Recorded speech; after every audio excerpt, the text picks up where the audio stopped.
Good morning and good afternoon, Andy. Good morning. Here I am. And you know what? You will be here as well on November 14th here in Charlotte. I cannot wait for this. Great. Wow. Okay, Charlotte. Yeah, that's right. I haven't got this written down in front of me. Yeah, that's the sort of second U.S. part this year. Yeah, I'm going to go out in November. Yeah.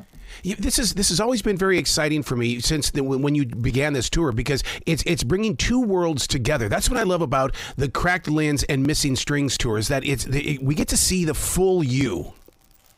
Yeah, that's right. Oh, a good way of putting it. Yeah.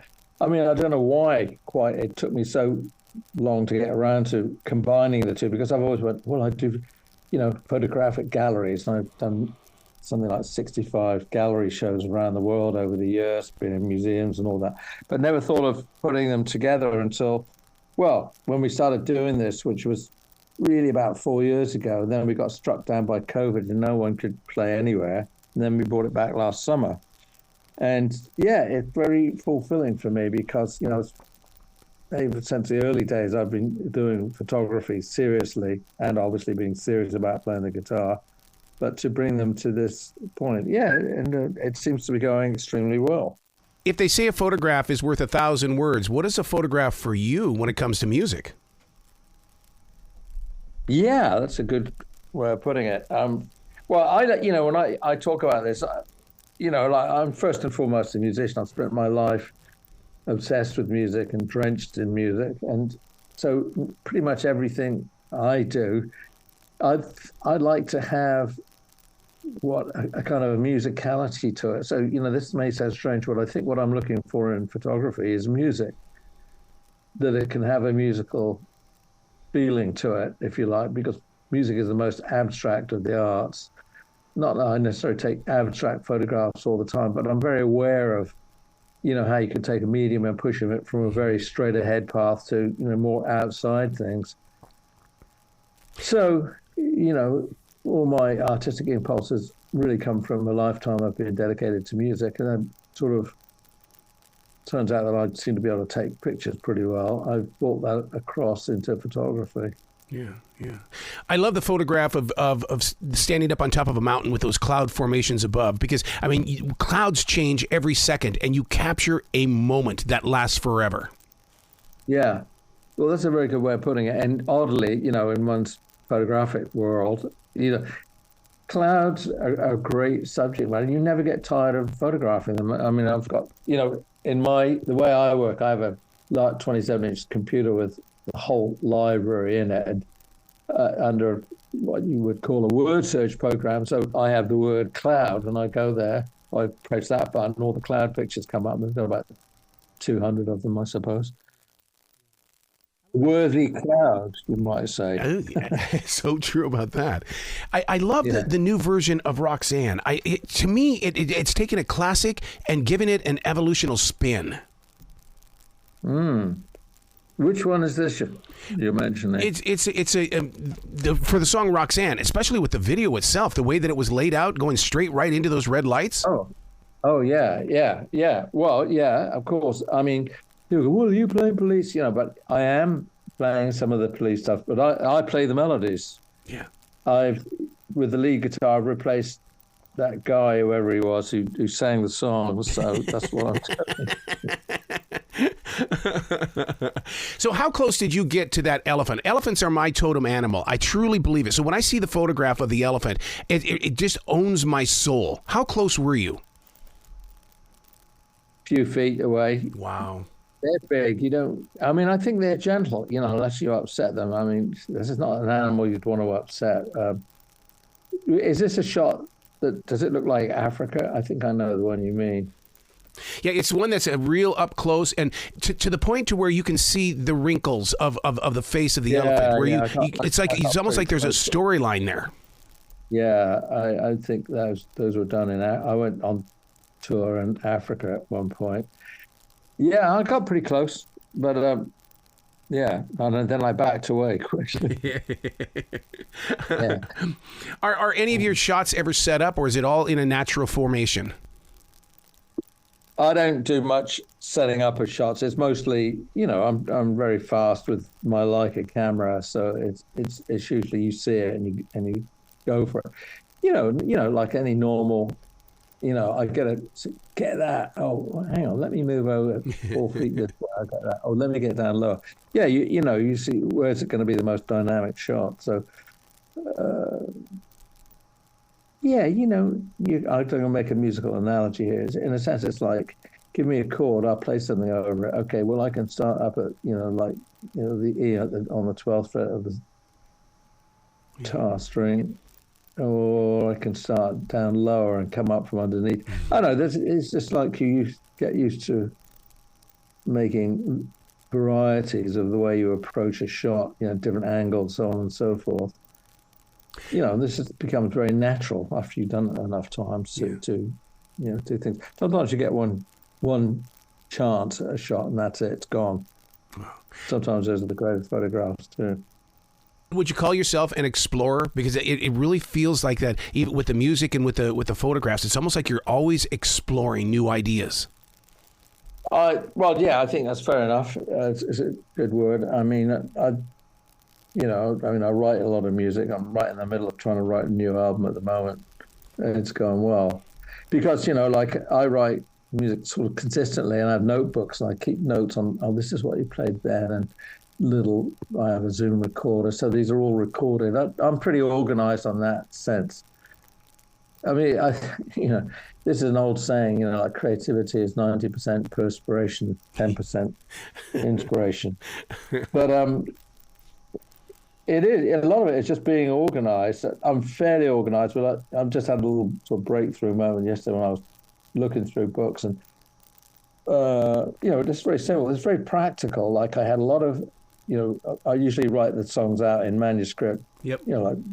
And I come back and look at it. And they were all over the place. So then what I had was these little, discs I recorded on a Zoom recorder, and I put them in a certain order. Then I finally regrouped all the manuscript writing to match exact order. So it's a little bit anal, but now I know exactly what I got. Okay, I got these 12 ideas or compositions, and I got them there. It's a solid entity. Like this is the record, and then I can work through it and hone it and sort of tighten it up. Because you write music, you write a composition, you go, oh, great. But I go, well, I'm not sure if that chord is quite right there. Let me further voices, so on and so forth. I don't like to think, well, I mean, it does happen. You write something and it's there, and you're never going to make it better. But mostly you can keep working on them and little things like, I go, okay, why don't I write an intro to that? It doesn't have to start right on the melody. Let me have some interesting chords that begin before the actual piece starts. So, that's the creative musical process. But of course, when you've done it long enough, you sort of know these moves. But sometimes I feel I have to remind myself, oh yeah, put an intro on it. Oh yeah, put an ending on it. Do you want a bridge on this song, or should we just leave it at 3/6? That's what it is. I can so relate with that because one of my favorite things to do is I'll take notes as well. And then when I get into the studio, then I sit there and I go, okay, this is the way that we were going to do it, but now we're going to change it this way. So then I sign it and date it because I want to come back in 10 years to see exactly how that song grew. And because I totally believe in a seed becoming a tree, becoming a sheet of paper.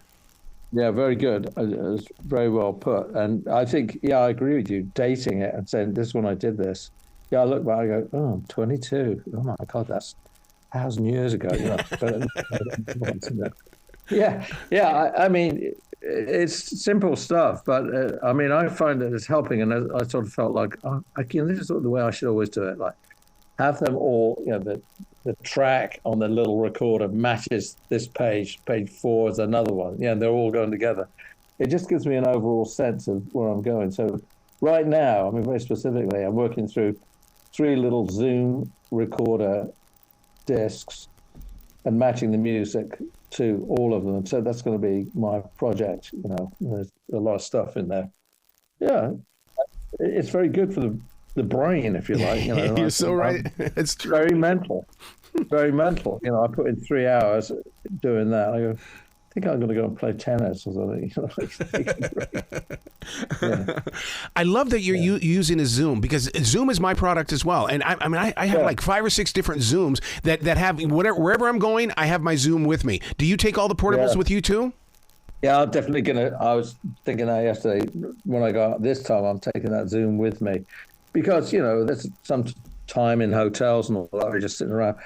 I can use it very well to, write stuff out, get organized. It's not blank space. Yeah, I'm definitely taking my Zoom with me this time. Yeah. I mean, will you take something like the L8, the Zoom L8, which has what's it got, like 8 different inputs on it, where you can really, you can overlap some things? Yeah, I don't get too much into that because, obviously I have a real studio. Yeah. So there's a little bit of that, where you could record more. I wouldn't record more than 2 tracks at this stage. Also because, depending on what I decide to do, I bring in a bass player and drummer, probably somebody that I've played with before, and they're playing on it. Is going to alter it. I mean, the procedure for me is like I'm doing this now, which is something you're familiar with. You get the idea. You got several tracks. I go to my studio with my technician, and I'll record them with a much better sound, with some reverb on, and really flesh out the idea a bit more, so that by the time I get to using other musicians to play on them, I've got a very clean, well, you can call them demos, I suppose, of the tracks, but the song more realized. And then yet, when you get with the other players, it may change again slightly, but you're literally coming from a rock solid place that I go, this is the song, this is the melody, these are the chords, and so that we have a fighting chance to make something exciting out of it. Because, that would be a fixed point, having the music like that, but you don't want to be too fixed because you bring in other people and it may change into something even better, hopefully. Yeah. We'll see where it goes. Yeah. On the tour, the Cracked Lens and Missing Strings, are we going to see the photographs such as the masks in Mexico? Because that is such an amazing look at a culture that a lot of us don't really experience. And I mean, it took me back. Yeah. Oh, I'm just trying to think if that's in it. Boy, you've got a very good mind on this. I'm showing about 10 sequences of photography. It's probably in there. I think about it because some of it's pretty surreal. So I've dived all the way through all sorts of categories of photographs to put this together. I would say, yeah. How do you get your colors to pop like they do? Because, they're bright. They really stand out. Well, I use a Leica M10. So it's mostly in the Leica, which is fabulous for color now. It's at such a high level now.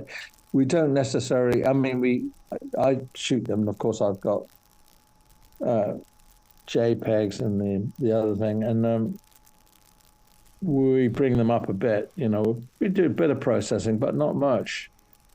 I'm not someone who alters the photographs, adds things in or that. For me, I'm very pure in terms of the way I like to, present pictures. Because I come from the school where when I first started photography with like Cartier-Bresson in France, you never crop anything. The photograph is what you shoot in the rectangle in the camera. That's it. And he used a Leica. So I'm very much of that school. I don't doctor the pictures at all. I love it. I can't wait to see you on November 14th, man, right here in Charlotte, dude. I really cannot wait to experience everything that you are bringing together through the art. Oh, come say hello. Oh, my God. It's just going to be beautiful. Yeah. Please come back to this show anytime in the future. The door is always going to be open for you, Andy. Great. That's very kind. Thank you. I appreciate that. You be brilliant today, okay?